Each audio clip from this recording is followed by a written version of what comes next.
Hi! Didn't see you there. My name is Lauren Hyunsun Ahn and today I'll be talking to you about Disney movies. Having been an enthusiastic fan of Disney movies myself, I know exactly what it feels like to love Disney movies and know about this princess, this magical world of Disney, and that magical world of Disney. However, today I will try to refrain from having a nostalgic throwback to my wonderful childhood and give you an objective analysis of what I found in the past few weeks. Before going any further, a warning.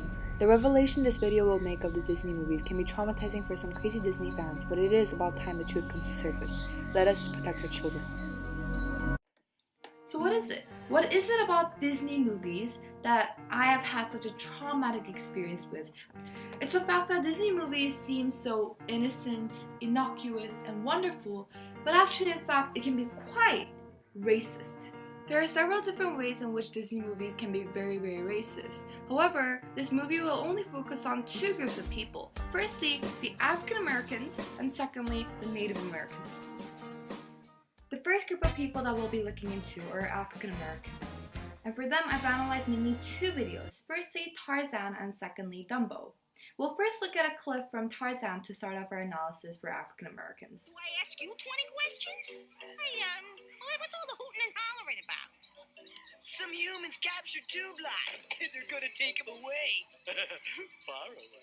Right off the bat, we hear the African American accent coming from the gorillas. Just the fact that the directors employed African American accent for black gorillas jumping from one tree to another, acting like savages, in itself show that the directors wanted to connect savage-like people or savage-like animals with African Americans. Racism in Tarzan gets only worse because Tarzan is not only the only white man in the movie, but is also the only one with a moral value. So, what's troubling you, Tarzan? Tublat. You should be happy. Your most dangerous enemy is no longer a threat. Yes, Yes? But the jungle is Tublat's home too. If it were any other ape, any other animal, this would be wrong. Tarzan, as mentioned before, is the only white and moral man in the jungle. He has the heart to love even his enemies. This contrasts heavily with gorillas, which have been living with Tarzan for 10-15 years, however, are portrayed as animals that are savage-like, wild, and also disrespectful. The movie follows the stereotypes of African Americans. Well, the fact that these people are wild and also disrespectful and immoral. While these stereotypes may not be in direct correlation because they are represented by gorillas in the movie, just the fact that gorillas have African American accents make the link between African Americans and gorillas very clear. And therefore, the message that African Americans are stereotypically wild and also disrespectful is still followed in this particular movie. But following Tarzan is even more popular movie, Dumbo, which can be equally or even more racist than Tarzan in itself. But I be done seen about everything when I see an elephant fly. In this scene, Dumbo, the flying elephant, encounters a band of black girls singing jazz, smoking, and dancing. One might say that's not very racist, it's simply black girls singing and acting like African Americans to a certain extent. However, the problem is that the main lead singer of the band of black girls is actually named Jim Crow. Now, for some of you guys who don't know what Jim Crow is, he's actually a character from a play written in the 1830s. He was played by a white American to be stereotypically black, and so he was dancing, singing, and also grinning back like a black fool.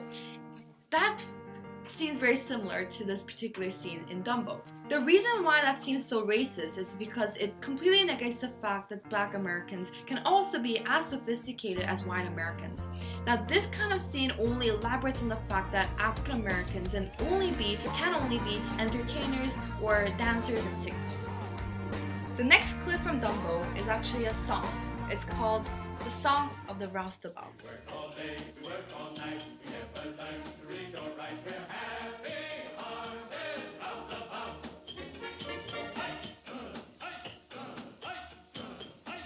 When other folks have gone to bed.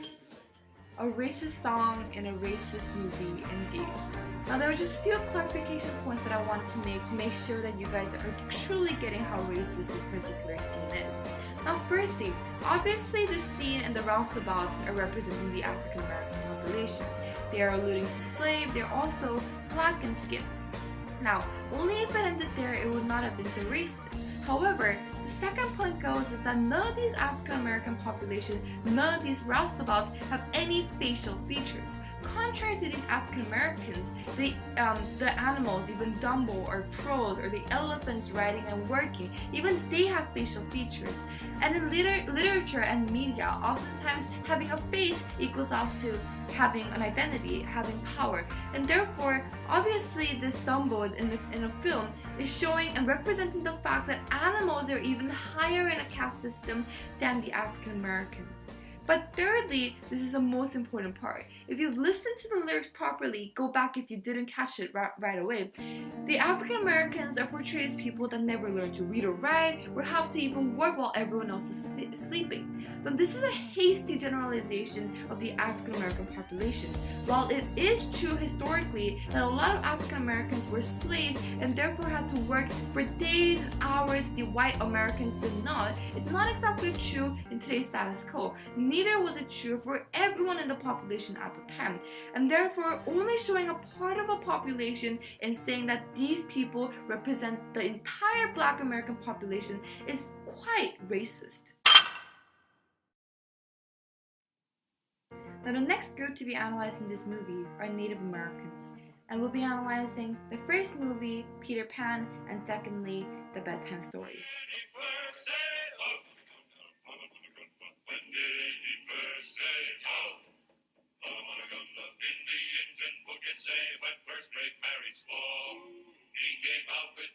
Peter Pan, one of the most loved and popular films of all time, is a very racist film. It employs a certain technique called bias by omission, in which it only shows a part of an identity to reinforce a stereotype. Now, the stereotype that is being reinforced in Peter Pan is the fact that Native Americans are people that are always dancing, singing, and simply uncivilized. However, it omits a huge part of other Native Americans' culture, which also employs tools as advanced as the white Americans, and also have religions that are as sophisticated as Christianity. And therefore, because Native Americans' culture is not being fairly represented in Peter Pan, we can only say that this particular film, in which it reinforces Native American stereotypes, is racist. You mind showing me your finest horse? My ancestors believe horse spirit come down from mountain during time of fire wind.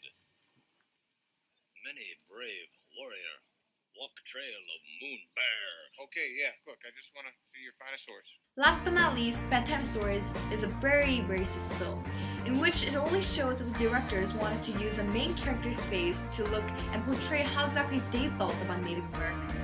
Now he looks at the Native American as if he's talking in a foreign language. He has a very condescending and also very amused look. Now this particular look that the main character employs can only be translated into children's minds and who will grow up to be future leaders, but also be staring at Native Americans in a condescending manner. Disney movies are obviously racist towards African Americans and Native Americans. However, there's just a plethora of other minorities and groups that Disney movies are also discriminatory towards. Some examples are Asians or women in general. However, the suggestion is that Disney movies do not necessarily have to be so racist or discriminatory to attract such a huge number of audience. This is especially true for Disney movies because their audience is primarily of young children who are not going to understand the stereotypes or any racist jokes that Disney movies are going to be making.